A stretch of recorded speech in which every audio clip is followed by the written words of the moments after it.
After 4 years of brutal conflict all across Japan, the emperor and his supporters had, in a sense, won the civil war. The seat of the shogunate at Edo Castle fell almost without a fight during the last days of autumn 1861. The banner of the emperor would not be raised there for some time, and when someone finally thought to arrange it, they met stiff competition from the Union flag. The emperor had long since given the British military expedition his blessings. General John Alcock, as the British called him, was the imperial regent, the highest legal and spiritual authority in Japan. It was a joke to many, but British guns had silenced such critics by now.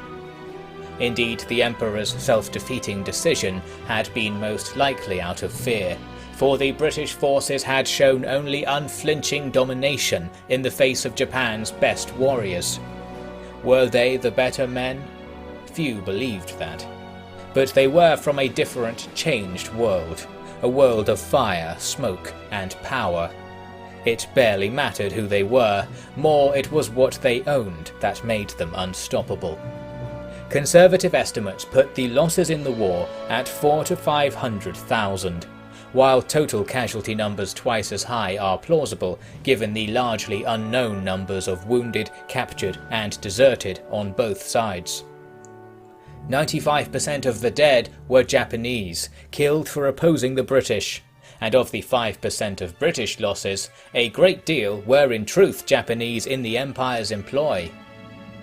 British forces occupied 2/3 of the nation, with most of the surviving population residing in this area, and all major industries were not only nationalised, but actually built and operated directly by British military interests.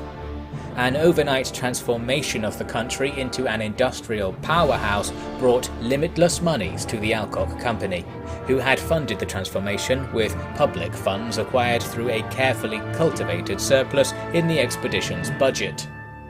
Such enormous riches had attracted interest from many parties, including Regent Alcock's own superiors in London. It was clear that a once-in-a-lifetime opportunity was being missed by all the top brass who let the general have his way with this new India. The highest-ranking marshals and admirals of the empire had thus come to be aboard a large fleet bound for Japan, with 20,000 troops in tow. All too aware of their plans for usurpation, John Alcock had to ensure that they had as little ammunition as possible for when they tried to justify relieving him of his little empire.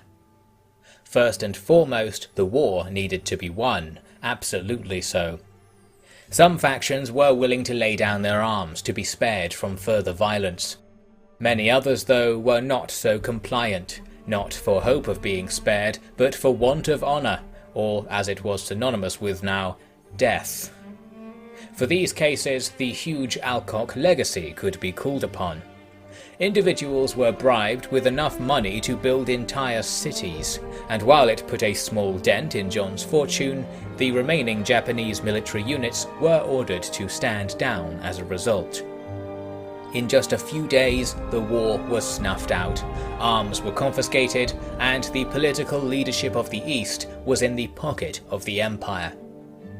With this achieved, British forces could be cleaned up and stationed closer to the ports in western Kenai, where the marshals and their men were likely to appear.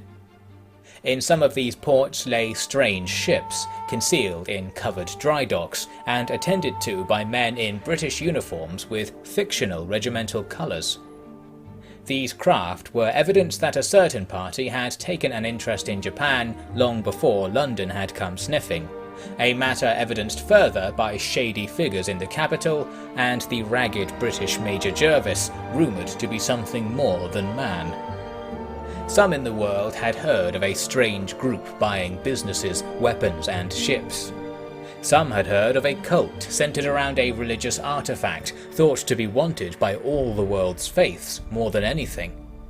Some had heard the tavern talk of how a French admiral had lost his old wooden leg.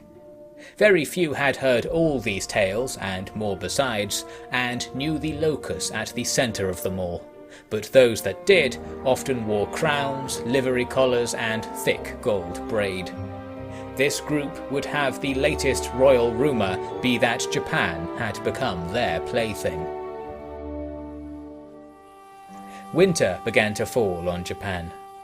The snow and fog at sea concealed the arrival of a huge column of steamships for a while, but soon they were quite visible even from the cliff-top camp of John Alcock, just south of Wakayama Castle. The ships were moving to dock nearby. They had found him much quicker than he hoped. It was essential that he meet these visitors in person. He rushed to the castle town and requisitioned a trading company office near the docks. From the window he could see a half-dozen ships mooring up, and many times more sailing on by towards the north, towards the mighty dockyards of Sakai and Setsu that served the capital, large enough to disembark those 20,000 men in mere hours. Half expecting the detachment spared for him to be mere cutthroats, John sat behind his new desk with a loaded pistol on his lap, and slid the window behind him open. An officer of the local garrison appeared with a surprising announcement.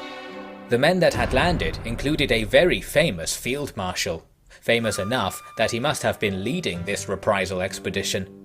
Perhaps this was worse than its just being cutthroats. John rushed out into the cold to escort his superior back to the office, chatting quite happily about the similarities between Japanese and British climates along the way. Soon though, they were alone, and the smiles were done away with. "You see, old boy, there's been a change of heart.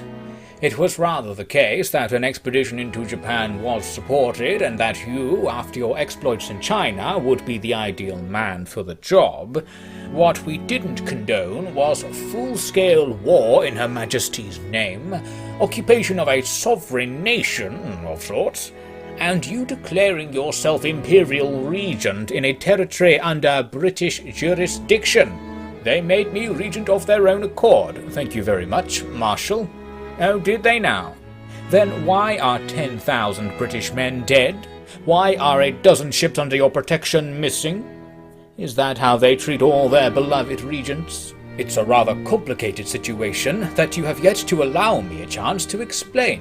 "That is because this is not the place for you to defend yourself. The court-martial will suffice for that. I am here not for your excuses, but for your sword, your braid, and deeds to anything you purchase with military money. That being offered willingly, I shall refrain from cuffing your hands in recognition of your achievements. Do you have any evidence at all to substantiate these accusations, Marshal?" "I wonder if you consider that a rhetorical question. I rather thought by now you'd have worked out that we have been monitoring everything you have done, General. If you must know, we have copies of all the relevant documents we need to demonstrate your involvement in illegal practices, and of course there are the bodies of those lost to vouch for your war crimes. We even have a list of all the shareholders in the Alcock Company. Naturally, they will need to be submitted to the disposal of the Crown also. Some strange names, actually. Colonel George Hook. Never heard of such a colonel. Captain Tainow Broadhurst. Broadhurst I can understand. Picard, Granger, Lawrence. So many underlings with only a surname to go by. Less of a command structure, more of a warlord's cabal. Of course, you'll recognize this next name, Charles Alcock. Since you're here, I should ask you to hand him over." At that moment, from behind a screen in the corner of the room, appeared a woman in Japanese attire, although she was clearly of European heritage. "Sorry to interrupt, boys, but Charlie won't be able to accept your invitation." "Miss Westerman, what on earth are you doing here?" "Geoffrey, didn't think you'd remember me. By the way, they call me Cal Alcock these days." "You married him?" "No, I married Charlie. That's why I gotta step in and tell you you ain't gonna be taking him anyway. You understand that?" "Were you listening in this whole time? Did you condone this, General?" "You didn't answer my question. Forget about Charlie, alright? Just because you say so. What sort of a fool do you take me for, Mrs. Alcock? You have no right to speak here at all, especially wearing that silly gown. You want me to take it off? Just like old times. They still call you Little Jeffrey in Singapore? Enough of this. General, expel this harlot from your office at once. Jeffrey, have you ever seen the symbol on my ring? What? The Marshal looked closely at Cal's outstretched hand. Inspecting the simple square-shaped plate upon the ring drained his red cheeks.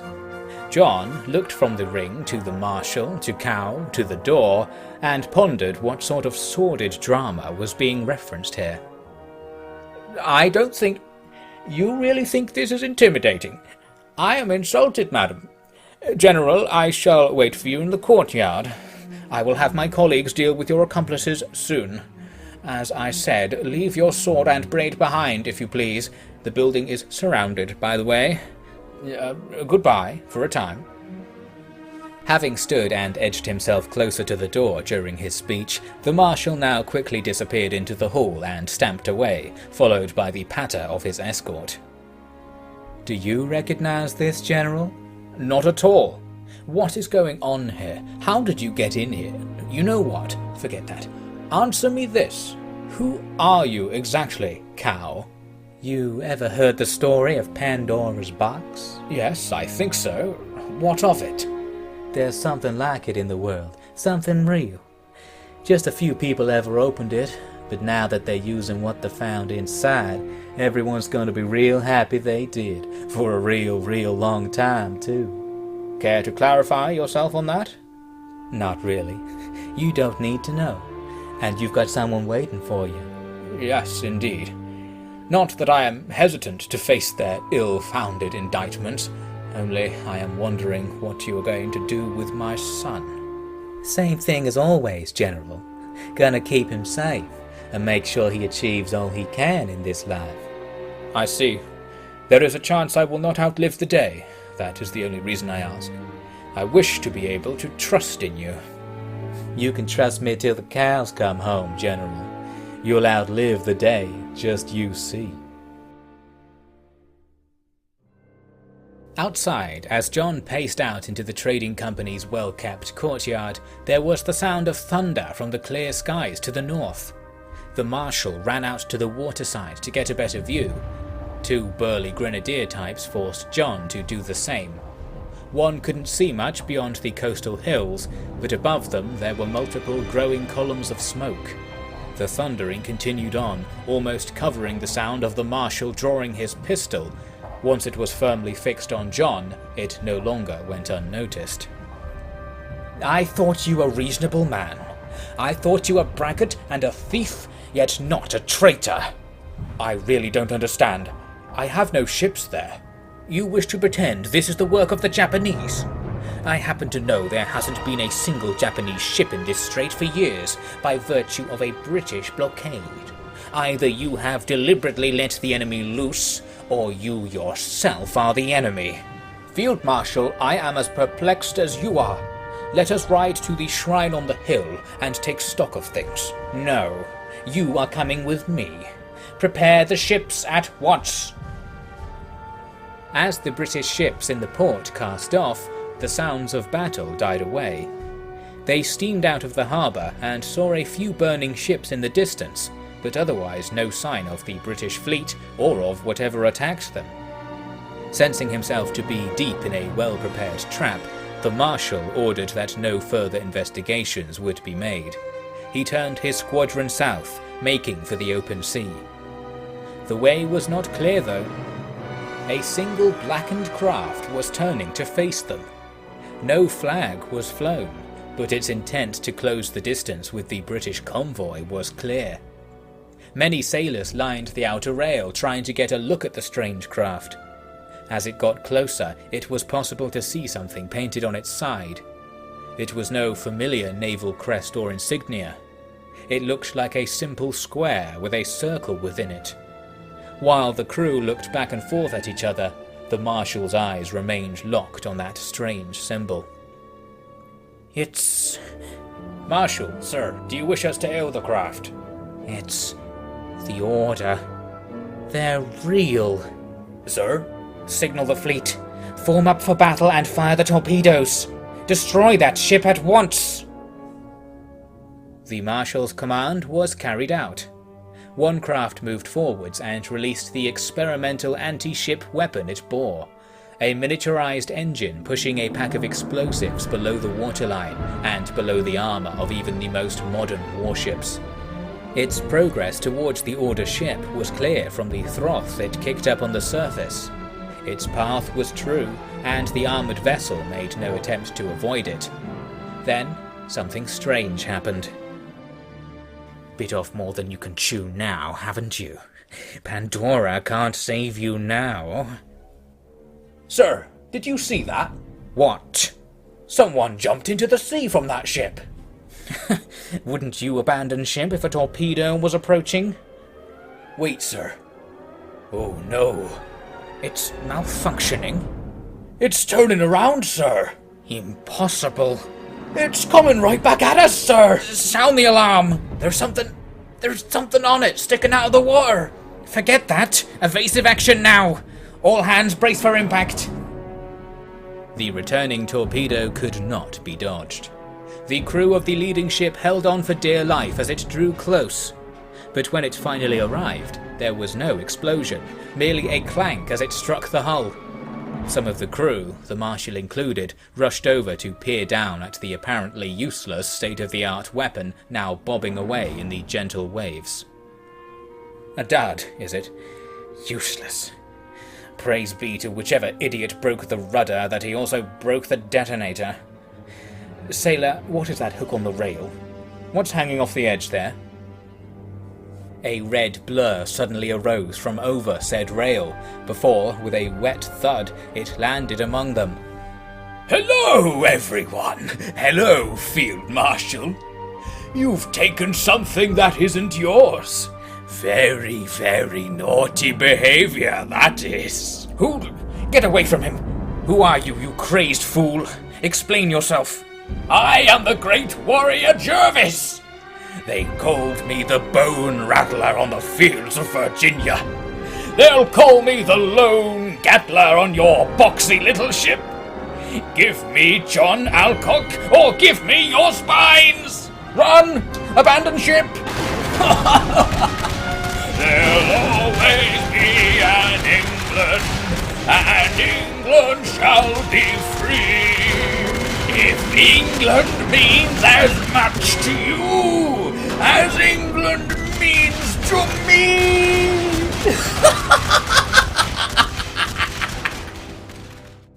The other ships in the squadron came to believe that there must have been a mutiny on the leading ship, given all the sounds of shooting and men suddenly swimming for their lives. Picked up survivors were saying something about a monster. In the confusion, the Order ship pulled up alongside the scene of the horror. The noise stopped, and the Order ship quickly steamed north, with the confused British squadron eventually throwing in the towel and setting course for China. Inside the ironclad ship, John Alcock and the Field Marshal now sat in a cramped compartment, into which a man in a long black coat stepped through the whining iron door. "So pleased you could join us, Mr. Grenfell. Do not be alarmed. We shall find you more comfortable accommodation as soon as we reach Kyoto. You... who are you, Prussian?" "I am not Prussian, but I am your new friend. You made a mistake, and now you pay the price." "What mistake is that?" "You tried to take something that belongs to me." "The General. He belongs to the Crown." "Yes, as I said, he belongs to me." "Excuse me for interrupting, but I couldn't help but wonder who you are myself. Are you the one who set the beast Jervis loose in my army?" "Beast?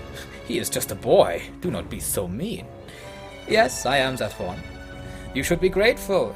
I am saving you from a nasty fate in Britain, Mr. Alcock. Why don't you come with me, and I shall try to explain." In the port of Sakai, the better part of the Marshal's 20,000 men were lined up along the main avenue in good order. Among the closest to where John, the Marshal and their host disembarked were several of the other senior officers from the expedition. They smiled at their confused leader and saluted him in jest with their hands facing the wrong way, showing off their new, simply patterned rings. As the party walked, the troops left their stations to fall into a column behind them, creating a parade that peeled its way out of the town, growing into a great marching force bound for Kyoto. At the very front was Marshal Grenfell, flanked by the soft-stepped European on one side and the rattling, clanking Stomper, the lone Gatler, on the other. Tell me, were my men traitors from the beginning? No, not traitors. They still serve the British Empire, don't they? Do they? Yes, don't worry, Mr. Grenfell. We are not going to cause any trouble. Pandora had 2 boxes, you see. One that was sent to the beginning of time, and one to the end. What are you talking about? Your colleagues wondered that too, until they saw it for themselves. It's still in London though, so you'll have to wait. Hypnotism, is that it? You have no faith in me at all, do you? I am offering you the chance to join me, join us and your friends in knowing the secrets of our world. The secrets to... Well, look at our noble bodyguard here. He is not natural, is he? And besides, if you don't agree, then you must die. So at least hear us out. But what of Alcock? What of Japan? The decision has already been made, but you can help us with it next time if you like. In Kyoto, Charles Alcock arrived at the Imperial Palace, finding the place full of various British troops and officials already, among them Dorian Cartwright. His old mentor delivered the news of the events to the south and the approaching column. They will arrive tomorrow, I would imagine. Should we prepare the men? Are they going to attack? If you make them attack, then they will. Yet the convoy contains your wife, child, and father. I would advise against it. I won't, but I want to know what's going on. We appear to have fallen victim to the machinations of a secret cult. The Order. Yes, you know it. Not really. Cal spoke of it. She is a member? I think so. She's something to do with it. Well, that explains a lot. Will you explain it to me? There have been rumours of secret societies in London as long as there has been a single darkened room for them to cavort in. But those were tales, not truths.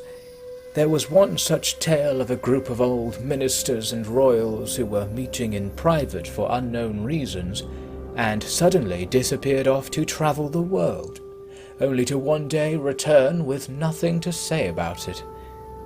Tame, as rumours go, but I think what we are seeing here is the lifting of the veil. Japan is wealthy, well-populated, moderately educated, and far away from the ears and eyes of Europe. At the same time, its people are utterly defeated and open to exploitation beyond anything the Alcock Company has in mind. That is why they are here. So, those officers who wanted to take Japan from us, they're part of this cult. It seems that way. Given the fighting, perhaps it took some persuasion. Do you think Father has joined them? I do not have the faintest clue, young man. I would say that you should have faith in him. He would not march with those who meant to harm you. Maybe not me, but I suspect they mean great harm on Japan. It won't matter if I can take control of the company if they plan some strange tyranny here. Yes, the fate of the people here seems to have become entwined with the whims of these strange gentlemen. That is why you must stay here and face them. Won't you also? I must leave. I will leave my cup unfinished, if you don't mind, and I shall inform you that I haven't left a cup in such a fashion for a great many years. There are those in London who consider the Order a mere joke. I would like to convince them otherwise. And more so, I would like to survive the week. So I must leave. Right now? I've said all I wished to say. Oh, but for this, take care of little Yumi. She is in the most danger of all.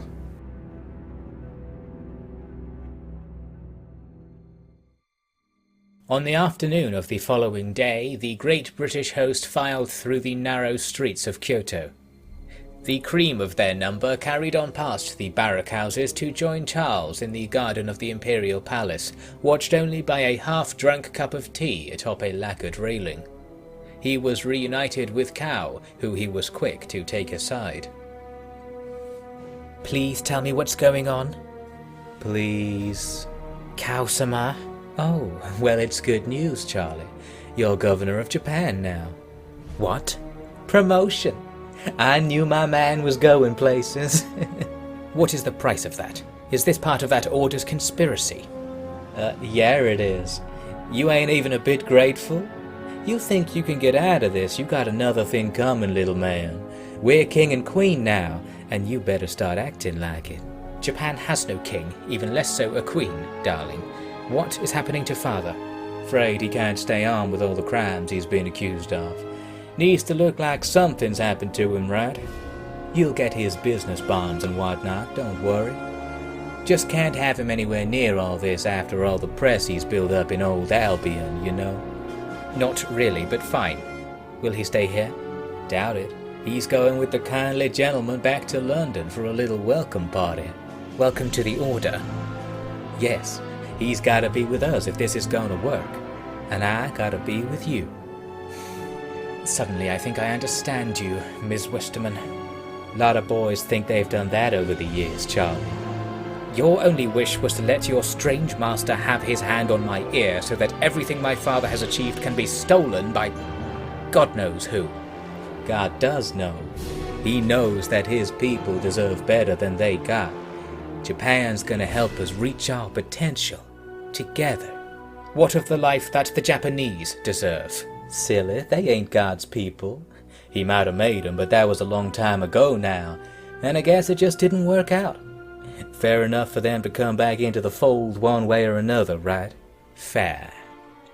Cao, you and your friends will pull your strings and make me governor of Japan as you promised. I will pay the tax due to the Empire, and the Empire alone. What manner of relationship the Order has to the Empire interests me not, so long as you all understand that I intend to use my authority in Japan as I see fit.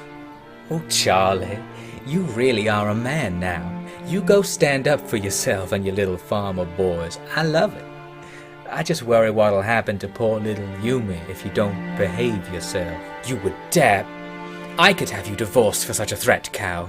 Uh-huh, suppose you could. Don't you think that'd make things worse, though? Come on, Charlie. You know how the world works. I'm telling you how it works even if you haven't woken up yet.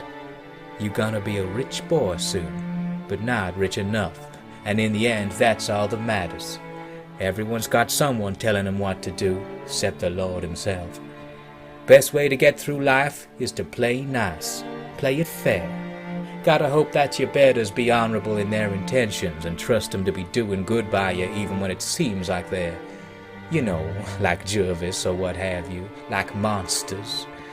Once you get all that, and you wait long enough, you'll see that something better than all this life can come of it. That's what the Order's all about. And indeed, it's about having no choice but to bend one's mind as you describe, correct? Correctamundo, Charlie. He's learning, he's learning. Come on, let's introduce you to the visitors, Governor.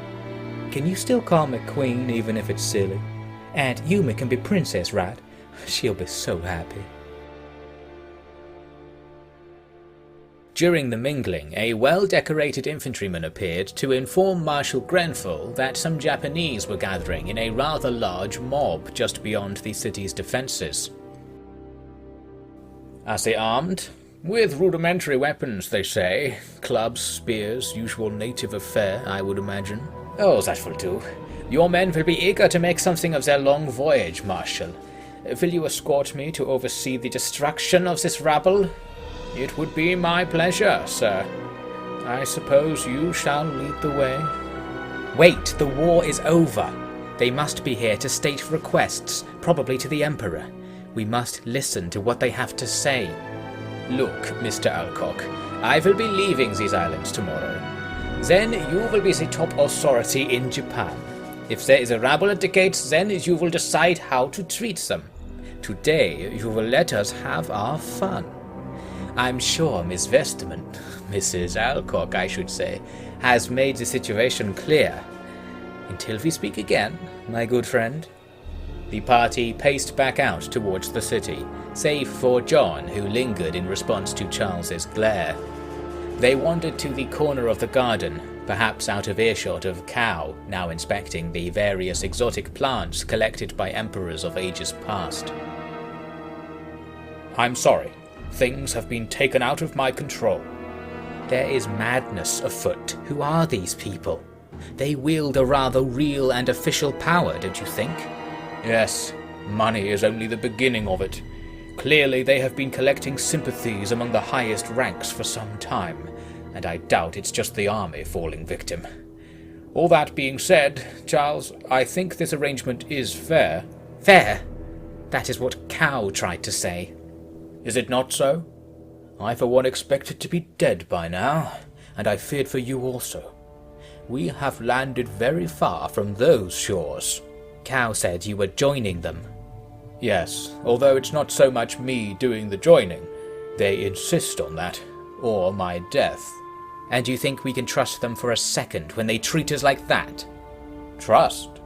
No, we can't. That is why you are to embezzle as much money from the Alcock Company as you can. Embezzle? For what? For yourself. The Order will come back here and demand things of you and these people. Make one wrong move and you'll be replaced. Lethally, I expect. What you need is an untraceable personal fortune that you can use to disappear off out of their grasp. That is your only chance. The Alcock Company can serve no better purpose than to give my boy a chance at freedom and comfort and self-bloody determination. When I think of this, it hurts less to be stripped of all I made of this nation. You understand me? I won't leave Japan after this, Father. They need me. They lost. What they need is out of consideration. Precisely. I am the only one who cares a mote for these people, and thus they shall have me as their ruler until the Empire sees fit to replace me, which they won't if I am good by the Order, which I am sure you will help me with from the inside. Charles, I forbid it. Think of yourself for a moment. Think of the family. I am thinking of these things. I am thinking of my legacy, my place in history, and my child. Cow said something to the effect that all we can do in life is hope that we have honourable masters. Well, I don't know if I am so blessed, but the people of Japan will have that luxury. From tomorrow, apparently. They deserve it. Oh my. These rich conspirators sweep away my wishes from one side. My own son does the same from the other. I should sit and grumble quietly to myself as an old man, so as not to sully my dignity any further. I'm sorry, Father. I hoped you would understand. One day, perhaps. I understand, though, that you, my boy, are quite brave. I think, whatever happens here, you will make of yourself something quite special. That much is clear. As a gentleman, I can do nothing but respect that. And as a father, I can do nothing but feel pride, laced with fear as it is. Thank you. I refuse to disappoint anyone, least of all you, Father. If the Japanese people or elites had anything to say about the British government finally settling in officially, it wasn't heard that day. Instead, they would hear the news that their new leader was Military Governor Charles Alcock of the British Empire, who was also named Kampaku of the ancient Japanese peoples, as his father had been. The nation he commanded was very different to the one he had set foot on for the first time 4 years earlier. The sky above the fields was regularly blackened by the exhaust of industry, producing clothes, machines, tools, and weapons. Most were sold on the world markets for great profit, while some were stowed away or shipped to remote locations on the orders of a certain foreign benefactor. The self-styled Queen of Japan toured the nation, visiting the factories and workhouses to delight in the productivity of her little colony. Her husband was careful to moderate the modernization with much of the Edo-era conservatism that the Japanese were used to, and indeed demanded, not that their demands escaped the exhausted body of the populace with any force.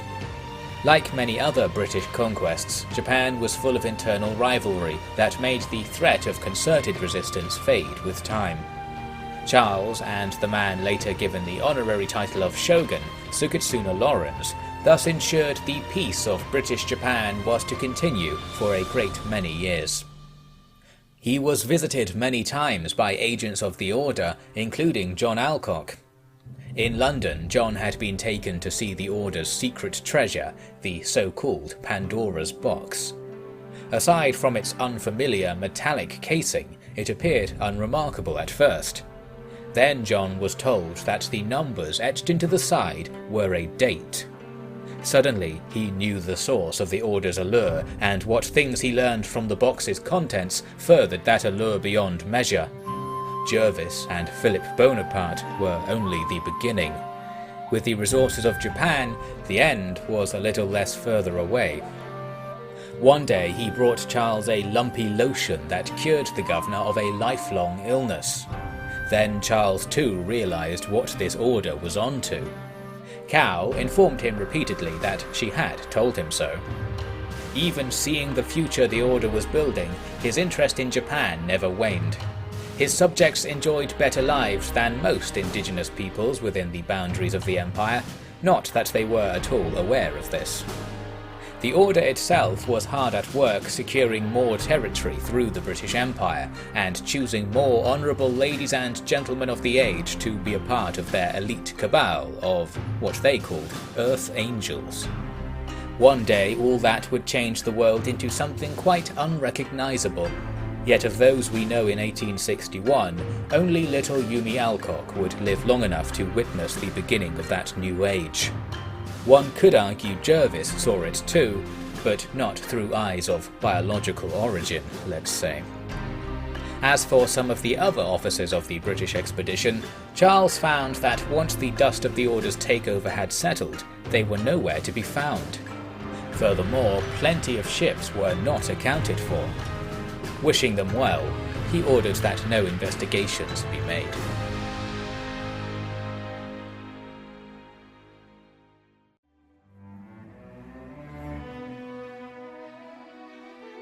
You know, I've come to a realization. Is that so? I think it is a greater injustice for those military police to find me than for me to remain in hiding. Oh, that's good then. Because, you see, if they found me, then they would be obligated to explain to me, first and foremost, where my profits from the Hook Tea concern are. I was never formally denied my stake in the company, was I? So if they acknowledge my existence by coming to arrest me, then aren't they also acknowledging that someone, probably their own paymasters, owes me quite the debt? Yep, probably. They'll say that I betrayed the Empire or something, but in fact I worked very, very hard for the Empire and made the best I could of myself, only to have it disappear overnight. All gone after everything I did. I risked my life on those islands and have netted nothing at all for it. Isn't that just terrible? You know, I don't know. You worked hard, yeah, sure. Thing is, the Japs didn't ask you to fight them. You went out there, got yourself in scrapes, and came away with pretty much the same stuff you arrived with. Considering how that looks from the other side, I'd say you're still being quite cheeky. I don't know what you mean, Joss. It's too hot to work it out now. If the police came here and grabbed me this instant, I'd slip out of their hands and get halfway down the beach. It's gonna be hot every day, so stop complaining. You had the chance to hitch with Broadhurst back to the Mr. Blighty. Don't be silly. My mother would find me. Good, then you're gonna have to put up with it here, eh? And put up with you. Welcome to find your own bloody place, mate. No thank you. Your bed is very comfortable. Cheers. Bloody colonizers.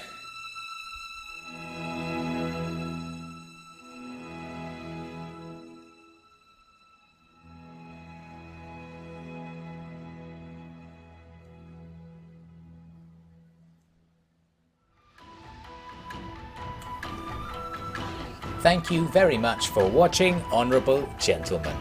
Special thanks goes to all of the patrons who donated during the series, those of whom are pledging at the moment you can see on the screen.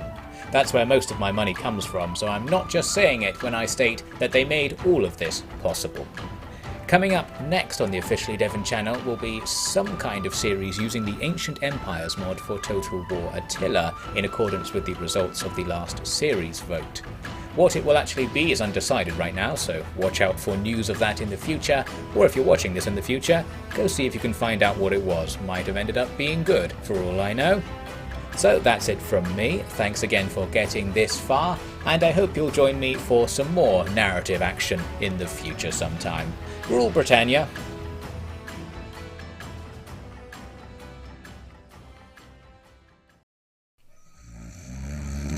Come out, you dirty Yanks! I'll yank your spine right out! What the hell is that sound? Where's that coming? Oh, God! Brandy! Get the gun! It's happening again! Damn, red coat!